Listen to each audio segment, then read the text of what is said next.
ለስልጣን ብላ ከገዛ ወንድሟ ጋር ትዳር ስለመሰረተች አንዲት ንግስት እናያለን።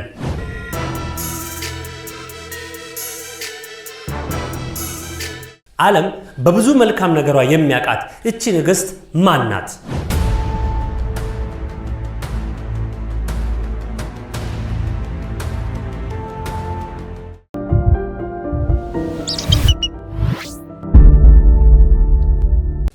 ሰላም ጤና ይስጥልን ውድ የአክስማሮስ ቤተሰቦች እንደምን አላችሁ? በእያላችሁበት ሰላማችሁ ይብዛ። እንዴት ከርማችኋል? ዛሬም እንደተለመደው ከህይወት ገጾች በተሰኘው በዚህ ተወዳጅ ፕሮግራም ከህይወት ገጾች የተረካውን ፕሮግራም እያቀረብንላችሁ እንገኛለን። ዛሬ ብዙዎች ስለምናውቃት፣ ብዙዎች ስላደነቋት፣ ብዙዎች ስላወሩላት፣ ትላንት የነበሩት ዛሬም ያሉት ነገም የሚመጡት ስለሚያወሩላት ስለ አንዲት የግብጽ ንግስት እናወራለን። ብዙዎች በአንገታቸው እንደ ጌጥ አንጠልጥለዋት ይዘዋት የዞሩ ታሪኳን የሚያውቁ ለፍቅር ስትል መስዋዕት የከፈለች ጀግና ገዢ የነበረች አንዲት እንስት አለች። እቺ እንስት ማናት? ንግስት ክሊዮፓትራ ናት። ዛሬ ስለ ንግስት ክሊዮፓትራ ሰባተኛ እናወራለን። ታሪኳ ምን ይመስላል? እንዴት አሳለፈች? የመጨረሻዎቹ ሰዓቶቿስ ምን ይመስላሉ? የሚለውን የምታውቁ በትረካ መልክ በመጽሐፍ ያነበባችሁ ካላችሁ ድጋሚ ደግሞ ቀልበጭ ባለች በምጣፍጥ አጠራረክ አቀርበንላችኋል። አብራችሁ እንድትቆዩ በአክብሮት እንጋብዛለን። ወደ ቪዲዮ እንሄዳለን። አሌክሳንድሪያ የሟች ኢምፓየር የመጨረሻ እስትንፋስ ሆናለች። በቤተ መንግስቷ ጥላ በተሸፈነው ኮሪደር ውስጥ በታሪክ መዝገብ ከተቀመጡት በጣም ኃይለኛ ሴቶች አንዷ ለመጨረሻ ስራዋ ተዘጋጅታለች። ጠላቶቿ ወደ ውስጥ ገቡ። ፍቅረኛዋ ጠፍቷል። ዙፋኗ ጠፍቷል። ግን የእሷ ቅርስ አፈታሪኳ ገና እየጀመረ ነው። ይህ የንግሥት ሞት ታሪክ ብቻ አይደለም፣ የዘመን የመጨረሻ ታሪክ ነው። በአንድ ወቅት ግብፅን ይገዛ የነበረው ስርወ መንግሥት መውደቅ የፍቅር፣ የክህደት፣ የጦርነትና የዕጣ ፈንታ ታሪክ ነው። ይህ የክሊዮፓትራ የፍቅርና የሞት ታሪክ ነው። የመጨረሻው መጋረጃ ከመዘጋቱ በፊት ጅማሮ ነበረች። በምስጢር ሳይሆን በግርግር የተወለደች ሴት ልጅ ናት። ክሊዮፓትራ ሰባተኛ ፊሎፓተርንን መቼም ቢሆን መግዛት አልነበረባትም። ከውስጥ እየበሰበሰ ካለው ከንጉሳዊ ቤት ውስጥ ከብዙዎቹ አንዷ ክሊዮፓትራ ነበረች። ከታላቁ እስክንድር ጄኔራሎች የአንዱ ዘር የሆኑት ቶሎሚዎች ግብፅን 300 ለሚጠጉ ዓመታት ሲገዙ ቆይተዋል። ነገር ግን ስርወ መንግስታቸው አንድ ጊዜ ኃያል ይሆናል። እንዲሁም በዘመዳሞች ጋብቻ፣ በፖለቲካ ግድያና በጭፍን ምኞት ምክንያት እየፈራረሰ ነበር። ክሊዮፓትራ የተለየች ነበረች። ከልጅነቷ ጀምሮ የተንኮልና ማራኪ ምልክቶችን አሳይታለች። ቆንጆ ብቻ አይደለችም፣ ጀግና ጎበዝ ሴት ነበረች። ከቅድመ አያቶቿ በተለየ የግብፅን ቋንቋ ከግሪክ ከላቲንና ከሌሎች ግማሽ ደርዘን ቋንቋዎች ጋር አብራ ተምራለች፣ ትናገራለች። ሳይንስን፣ ፍልስፍናን፣ ፖለቲካን ተምራለች። የኃይልን ትርጉም በአግባቡ ተረድታለች። ገና በ18 ዓመቷ ከወንድሟ ቶሎሚ 13ኛ ጋር አብሮ ገዢ ዘውድ ተቀዳጀች። አሦርን ብቻ ነበረ አብረው መግዛት የነበረባቸው። ነገር ግን ክሊዮፓትራ የማንም አሻንጉሊት የመሆን ፍላጎት አልነበራትም። በአንድ ዓመት ውስጥ ሁሉን ተቆጣጥራለች። ነገር ግን በአሌክሳንድሪያ ፍርድ ቤት ውስጥ ምኞት አደገኛ ነበር። ብዙም ሳይቆይ በራሷ አማካሪዎች በግዞት ተወሰደች። በአንድ ወቅት በዙፋኑ ላይ ከተቀመጠችበት ቤተ መንግሥት ለመሸሽ ተገዳለች። ክሊዮፓትራ ግን አልለመነችም፣ አቅዳለች እንጂ። እናም ግን ዕጣ ፈንታዋ በሮማዊ ጄኔራል መልክ ሁሉንም ነገር እንደገና ሊጽፈው ነው። ጁልየስ ቄሳር ደክሞ አርጅቶና በእርስ በርስ ጦርነት ደም ወደ እስክንድርያ ደረሰ። እንደ ነፃ አውጪ ሳይሆን እንደ ድል አድራጊ ነው የመጣው። እናም በዚህ መሃል ክሊዮፓትራ የራሷን ዕድል አይታለች። ከተማዋ ትርምስ ውስጥ ነች። የወንድሟ ኃይሎች ቤተ መንግሥቱን ተቆጣጠሩ። ጠላቶቿ በሁሉም ቦታ አሉ። ግን ክሊዮፓትራ በሯን አታንኳኳም። አባይን በድብቅ ትወጣለች። ከዚያም ራሷ በድብቅ ምንጣፍ ውስጥ ተንከባላ ወደ ንጉሳዊ ቤተ መንግሥት ገብታለች። በገጣሚዎችና በሰዓሊዎች አፈታሪክ የተነገረው ያ ጊዜ የታሪክን ሂደት ይለውጠዋል። ክሊዮፓትራ ቄሳር የሚፈልገውን ታውቅ ነበር። ቁጥጥር፣ ክብርና አዲስ ጥምረት በምስራቅ እሱ ያልጠበቀው ነገር ግን እርሷ ነበረች። እሷ ከመቼውም ጊዜ ጀምሮ ከሚያውቃቸው ሴት ሁሉ በተለየ መልኩ ቆንጂዬ፣ ወጣት፣ አስተዋይ፣ በፖለቲካዊ ጉዳይ ከፍተኛ ዕውቀት ያላት ፍርሃት የለሽ ነበረች። እሱን በእኩልነት ተናገረችው። በዓለም ላይ በጣም ኃያል የሆነውን ቄሳር በክሊዮፓትራ እግር ስር ወደቀ፣ በወጥመዷ እጅ ገባ። ብዙም ሳይቆይ ክሊዮፓትራ ወደ ዙፋን ተመለሰች። እንደ ተባባሪ ገዢ ሳይሆን በግብፅ ውስጥ የበላይና ኃያል ሆና ነበር። በአንድ ዓመት ውስጥ ወንድ ልጅ ወለደች። ቄሳሪዮን ትንሽ ቄሳር የጁልየስ ቄሳር ብቸኛው የታወቀው ልጅ ነው። ግን ኅብረታቸው ፍቅር ብቻ አልነበረም። በቄሳር ጥበቃ ክሊዮፓትራ መንግሥቷን አስጠበቀች። ግብፅ በአገዛዟ አደገች። ግብሮች ተሻሽለዋል። ኢኮኖሚው ታድሰዋል። የክሊዮፓትራ ምስልም ኢስትትኩስት ንግሥት ተብላ በአባይ ወንዝ ተሰራጨ። ነገር ግን ሮም ሁኔታውን በአጽንኦት እየተመለከተች ነበር። ሮማውያኑ አልተዋጠላቸውም። ቄሳር በ44ኛው ዓመተ ዓለም ሲገደል በሴኔቱ ወለል ላይ 23 ጊዜ በስለት ሲወጋ ክሊዮፓትራ ከልጇ ጋር ሮም ነበሩ። በድንገት የሮማን ልሂቃን ያማከረችው ሴት የአደጋ ምልክት ሆነች።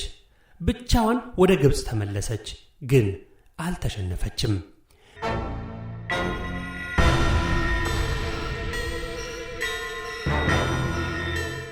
በድጋሚ ሌላ የሮማውያን ኃይል ይነሳል።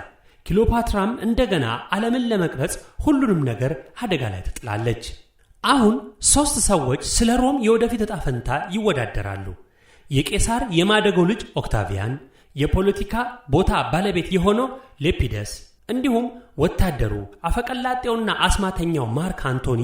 እነዚህ 3ቱ ስለ ሮም የወደፊት ዕጣ ፈንታ ይወዳደራሉ። አንቶኒ ምስራቃዊ ቦታን ይዞ ነበር። ገንዘብ፣ መርከቦችና እህል ያስፈልገዋል። ስለዚህ ክሊዮፓትራን አስጠራ። እንዴት መልስ እንደምትሰጥ በትክክል የምታውቅ ንግሥት እየተጠራች እንደሆነ ባለማወቅ ቀረበችው። በወርቅ ጀልባ፣ ባህር በተሠራ ሸራ፣ በብር መቅዘፊያ ተጭና ጠርጤስ ደረሰች። ሙዚቀኞች ተጫውተው በዕጣን አየሩ ሞልተውታል። ክሊዮፓትራ የፍቅር አማልክት የሆነችውን አፍሮዳይት ለብሳ አንቶኒን ለማግኘት እዛ ደረሰች። የደስታ አምላክ ዳይኖሲስ ተሸፍኗል። ይህ ማባበል ብቻ አልነበረም፣ ተምሳሌታዊነትም ነበር። ክሊዮፓትራ በተረትና በኃይል ተናግራለች። ታዲያ አንቶኒ ተማረከ። ሽርክና ዳግም በሁለቱ መሃል ተወለደ። በስሜታዊነት ብቻ ሳይሆን በፍላጎት ጭምር ወደቁ። አንድ ላይ ሆነው ገዙ። ይሁንና ለ10 ዓመታት ያህል ክሊዮፓትራና አንቶኒ ከአሌክሳንድሪያ አዲስ ምስራቃዊ ግዛት ገነቡ። በዓላትን አደረጉ። ከፊታቸው ሳንቲም ሰርተዋል። ቤተሰብም መስርተዋል። በዓለም አዲስ ኃይል በምስራቅ ሲነሳ ሮም ነገሮችን በስጋት ማየት ጀመረች። ኦክታቪያን የፕሮፓጋንዳ ዘመቻ አካሄደ። ክሊዮፓትራን እንደ እውነተኛ ጠላት አጠመዳት። ሮምን በባርነት ለመያዝ ያሰበች ምስራቃዊ ንግሥት ተንኮለኛ፣ ፈታኝ ብሎ ጠራት። እሱ ነገሮችን ሁሉ የግል አድርጎታል። ከዚያም የመጨረሻው ቀን መጣ። በአሌክሳንድሪያ በተካሄደ ታላቅ ሥነ ሥርዓት ላይ አንቶኒ ቄሳሪዮንን የጁልየስ ቄሳር ትክክለኛ ወራሽ እንደሆነ አወጀ። ሮማውያን የኦክታቪያን ሮም በመሆኗ ተናደዱ። በ32ኛው ዓመተ ዓለም ለጥንታዊው ዓለም የወደፊት ዕጣ የመጨረሻ የሆነው ጦርነት በአንቶኒ ላይ ሳይሆን በክሊዮፓትራ ላይ ጦርነት ታወጀ። ይህ ጦርነት የጥንካሬ ማሳያ መሆን ነበረበት። መስከረም 31 እንደ አውሮፓውያን አቆጣጠር የአዮኒያ ባህር ወደ 500 በሚጠጉ ታላላቅ የጦር መርከቦች መቅዘፊያ ተንቀጠቀጠች። በአንድ በኩል ተግዛጽ ያላቸው የኦክታቪያን መርከቦች፣ በሌላ በኩል ለክሊዮፓትራና ማርክ አንቶኒ በክብር የተከበበ ግዙፍ የባህር ኃይል ወሯታል። እነርሱ በባህር ላይ ለመዋጋት መርጠዋል። አክተም የግሪክ ባህር ዳርቻ አቅራቢያ እንደ እነርሱ መውጣት አቅሙ አልቻለም። የአንቶኒ መርከቦች ክብደታቸው ቀርፋፋ፣ ነገር ግን ኃይለኛ ነበሩ። የክሊዮፓትራ መርከቦች የግብፅን ኩራት ተሸክመዋል። የኦክታቪያን መርከብ ግን ሌላ ስልት ነበረው። የአንቶኒ የአቅርቦት መስመሮችን ቆረጠ። በሽታና ረሃብ ተስፋፋ። በዚህ መሃል ሁሉም ሞራላቸው ወደቀ። ውድ የአክሲማሮስ ቤተሰቦች ስለ ክሊዮፓትራ ብዙዎቻችሁ ብዙ ነገር እንደምታውቁ እናውቃለን። እኛ ደግሞ አሁን ያለውን ጄኔሬሽን ለማስታወስ ያክል በዚች ቅልብጭ ባለች ቪዲዮ ይዘን ቀርበናል። የድሮቹ አንጋፋ የኢትዮጵያ ደራሲያን፣ በዓለም ያሉ ዝነኛ የቲያትር ባለሙያዎች፣ የፊልም ባለሙያዎች፣ ሌሎችም ስለ ክሊዮፓትራ ብዙ ያወሩላት፣ ብዙ የተነገረላት ሴት ናት። ለመሆኑ ይህቺ ሴት መልካም የተደረገላት መልካም የተወራላት ዝናዋ ታሪኳ ዛሬ ላይ ቆይቶ እኛ እንድናየው ሆኖ ሴቲቷ ክፉ ስለነበረች ነው ንግስቷ ወይስ የክሊዮፓትራ ምኗ ጣፍጦ ነው? ብዙ ነገሩ በዘፈንም እንደ ክሊዮፓትራ ተብሎ ተዘፍኖላታል። የውጭዎቹም የሀገር ውስጥም በተለይ ታላላቅ የቲያትር ባለሙያዎች ታሪኳን ሰርተውላታል። ለመሆኑ ይህቺ ሴት ምን አስቀምጣ ነው? በዛ ዘመን ባላት ማንነት ባላት ጀግንነት እምትገርም ሰው ነበረች። ሮምን ያርበደበደች ነበረች። በሰዓቱ በሮም አልሸነፍ ብላ ስትታገል የነበረች ጀግና ነበረች። እንዲህ ያለችም ጀግና ሴት መሪ አለች። እስኪ አሁንም የክሊዮፓትራ ታሪክ ምን ይመስላል የሚለውን መለስ ብለን እናያለን። አብራችሁን ቆዩ። ታዲያ ከዚያ በኋላ የማይቀረው ጦርነት መጣ። ባህሩ በጭስ ወደ ጥቁር ተለወጠ። ቀስቶች እንደ ዝናብ ዘነቡ። ራሞስ እቅፍ ውስጥ ወደቀ። ግን ከዚያ ከማይታሰብ ግርግር መሃል የክሊዮፓትራ መርከቦች በማፈግፈግ ወደ ደቡብ ተጓዙ። የታሪክ ተመራማሪዎች አሁንም ጭምር ይከራከራሉ። ነገሮችን አስቀድሞ ተዘጋጅተዋል ወይ ደግሞ የጥፋት ስሜት ተሰምቷት ይሆን ወይንስ የግብፅን የመጨረሻ ዕድል እየጠበቀች ነው በማለት በክርክር አሁንም ጭምር ይሟገታሉ። አንቶኒ የክሊዮፓትራ አሻራዎቿ በአድማስ ላይ ሲጠፉ አየ። እሱም ለዘላለም በሚያሳዝን ቅስፈት ውስጥ ተከተለው። የእርሱን መርከቦች ጄኔራሎቹን ግዛቱን ትቶ ክሊዮፓትራን አሳደደ። ጦርነቱ አበቃ። ኦክታቪያን ድልን አወጀ። አንቶኒና ክሊዮፓትራ ተሸንፈው ወደ እስክንድሪያ ተመለሱ። ነገር ግን ከጦርነት በላይ ሽንፈት ገጥሟቸው ነበር። የክሊዮፓትራና የአንቶኒ የመጨረሻ ቀናት በአንድ ነገር ተለያይተዋል። ተስፋ በመቁረጥና የማይቀር ነገርን በማወቅ ብቻ ሊመጣ በሚችል ተስፋ ማጣት ተሸንፈዋል። ኃይላቸው ፈራርሷል። ግብፅ ከእንግዲህ ግዛታቸው አልሆነችም። ኦክታቪያን ወደ አሌክሳንድሪያ እየዘመተ መሆኑን የሚገልጽ ዜና በደረሰ ጊዜ ክሊዮፓትራ ተስፋ አስቆራጭ ውሳኔ ያደረገች። አንድ የመጨረሻ የተቃውሞ እርምጃ ወሰደች። ማርክ አንቶኒ አሁን ላይ በክህደትና በመጥፋቱ ወደ ተሰበረው ቤተ መንግስቱ ተመለሰ። በአንድ ወቅት የዓለምን ሩብ ይገዛ የነበረው ሰው አሁን ከራሱ ጥላ ያለፈ ምንም ነገር አልነበረው። ክሊዮፓትራ በጭራሽ እንደማትሰጠው በማሰብ በተስፋ ላይ ተጣበቀ። ክሊዮፓትራ ግን ለዙፋኗ እየተዋጋች አልነበረችም። እሷ የምትዋጋው ለትሩፋት ነው። ይህ በእንዲህ እንዳለ በነሐሴ 30ኛው ዓመት ዓለም ላይ አንቶኒ ክሊዮፓትራ ራሷን እንዳጠፋች ሲሰማ ደነገጠ። እጅጉን ተስፋ ቆረጠ። በድንጋጤ በሰይፉ ላይ ወደቀ። ራሱን በራሱ ወጋ። ነገር ግን ቆሰለ እንጂ አልሞተም። እንዲህ በማድረጉ ሞት ቢናፍቀውም ቁስል ብቻ ነበር የተረፈው። ታዲያ በነገሮች ላይ ሲደረስ የንግሥቲቱ ሞት ውሸት ነበር።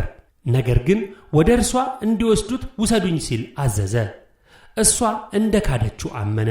ወደ መቃብሯ ሲደርስ ቁስሉ እየደማ በሞትና በሕይወት መካከል ሆኖ ክሊዮፓትራን እዛ በሕይወት ሳያት ግን ማመን አቃተው። ብዙም አልቆየም። ማርክ አንቶኒ በክሊዮፓትራ በእቅፏ ሞተ። የመጨረሻ እስትንፋሱ የፍቅር ሹክሹክታ ብቻ ነበር። ቢሆንም በጣም ዘግይቷል። ያለ እርሷ መኖር አይችልም ነበር። ወይ ፍቅር!